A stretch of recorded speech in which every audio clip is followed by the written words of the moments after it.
Alright guys, Aventurine's kit has dropped, so we'll be taking a dive right into seeing whether or not he is worth pulling. I've been hearing some arguments for and against pulling him, so we'll just have to see for ourselves. Before we get into it, please subscribe to the channel, would really appreciate it, and drop a like if you enjoyed the video. So my current stance on sustainers this far into the game is that they will need to offer more than just the role of sustaining in order for you to want to run them. So hopes are Aventurine can provide enough support to the team in addition to sustaining to be considered worth it. Okay, Aventurine is a defensive character who can provide a stackable shield effect called Fortified Wager for all allies and increase effect res of allies. Now that's new. Increased effect res is going to be really nice for all allies since there's going to be less of a chance of them being debuffed. Additionally, Aventurine can accumulate charges through various means and trigger follow-up attacks. So initially we knew he was able to launch follow-up attacks whenever an ally with a shield was attacked, so he would stack up to 7 charge points and launch it, also reapplying the stackable shield.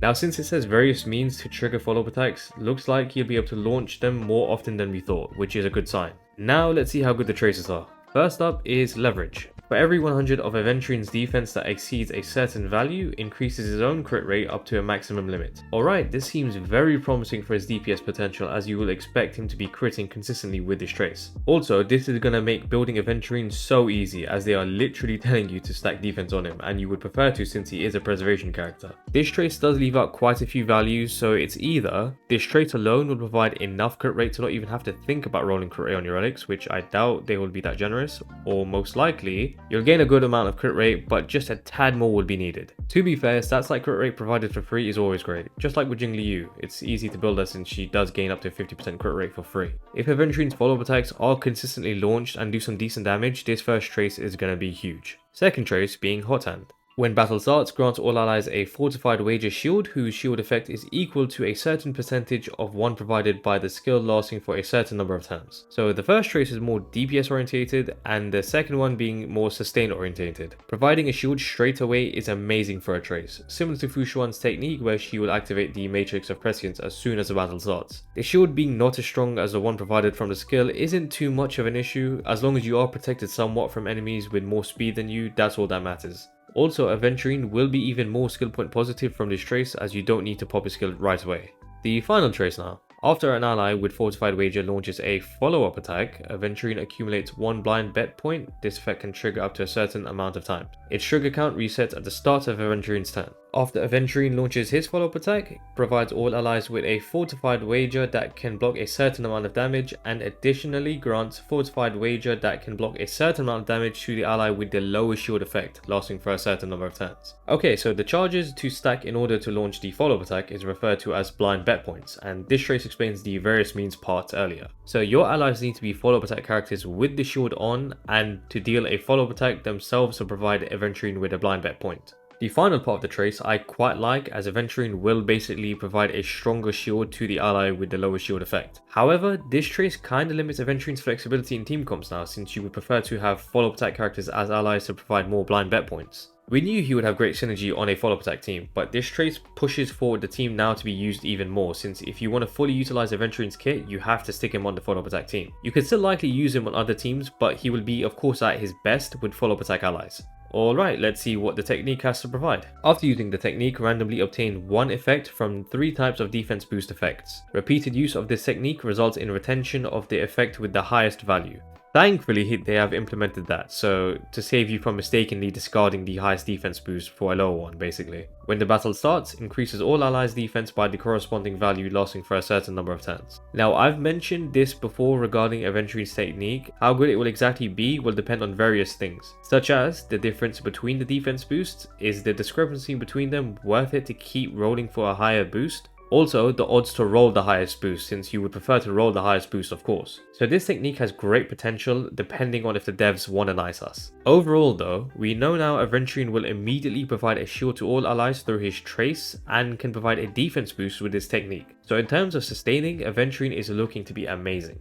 And next is the talent. For any single ally with Fortified Wager, their effect res increases and when they are attacked, Aventurine gains a stack of blind bet. So that confirms it then. Aventurine will gain a stack of blind bet through his allies launching follow-up attacks with the shield on and when they're attacked too. When Aventurine has Fortified Wager, he can resist crowd control debuffs. Nice, so he's helping his allies avoid being debuffed as well as himself to ensure he can launch those follow-up attacks. Also, being a sustainer, it's important to be able to provide a shield whenever to allies, which it seems like he will be comfortable doing. Aventurine additionally gains blind bet after being attacked. Okay, so it's his allies as well as himself that can stack those blind bet points when attacked. Upon reaching a certain number of blind bet points, Aventurine consumes the points to launch multiple hit follow-up attacks, with each hit dealing imaginary damage to a single random enemy. Now, I kinda expected the follow-up attack to be AoE, as it literally looks that way. It being single target and hitting random enemies would be good when there's less enemies on the field, I guess, since they would be receiving single target damage, which is much higher than AoE. So if there's just a boss on the field, they would be taking multiple single target hits. So in certain scenarios, this follow-up attack could be dealing some really good damage. Moving on to the skill now. Provides all allies with a fortified wager shield lasting for a certain number of turns. When fortified wager is gained repeatedly, the shield effect can stack up to a certain limit. Okay, nothing that we don't know already. The skill will be providing the stackable shield, and whenever Aventurine launches a follow-up attack, he provides the shield again. The shield being stackable though, I'll say is a very nice touch, since you can keep strengthening it for your allies to tank some serious hits. And finally, the ultimate. Randomly gains a certain number of blind bet points. Then inflicts unnerved on a single target enemy for a certain number of turns and deals imaginary damage to a single target enemy. When any ally hits an unnerved target enemy, the crit damage increases. Firstly, the random number of blind bet points you gain is pretty nice, since if you just need that 1 or 2 last stacks to pop the follow-up attack, there's now a chance to achieve it with the ultimate. However, I am hoping they will allow it to overstack into the next stack of blind bet points, since if you need just that 1 blind bet point and you gain 3 with the ultimate, that would be too wasted. So we'll just have to see how exactly they plan to go about that later on. The crit damage aspect, we know that it will basically be a debuff applied onto a single target enemy, and that enemy does receive extra crit damage for a certain number of turns. This alone does open up the possible synergy with many crit based characters like Acheron, since you can just deal extra crit damage. Dr. Ratio also seems like he would have insane synergy with Aventurine, since he does benefit from debuffs and is a follow-up attack character too. Alright, before I give my final thoughts on Aventurine's kit, let's have a quick look at his light cone. Increases the wearer's defense by 40%. Now that's huge off the rip, since Topaz light cone at S1 only provides 24% defense, I believe. When the wearer provides a shield to any ally, the wearer's crit damage increases by 40% lasting for 2 turns.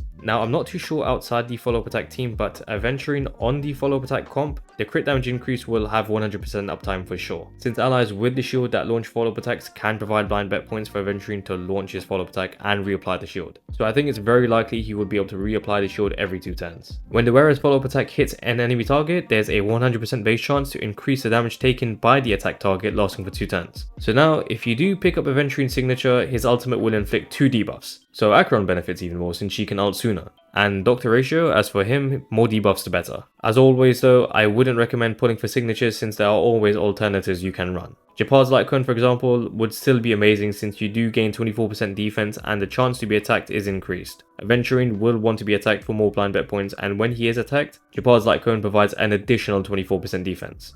And to be honest, you're going to be building defense on Aventurine anyway, so 40% defense from the signature might be a bit unnecessary. It will make him easier to build perhaps, but if you have prepared well, you can end up saving a lot of jades. Of course, if you really want to pull the signature, that's down to you.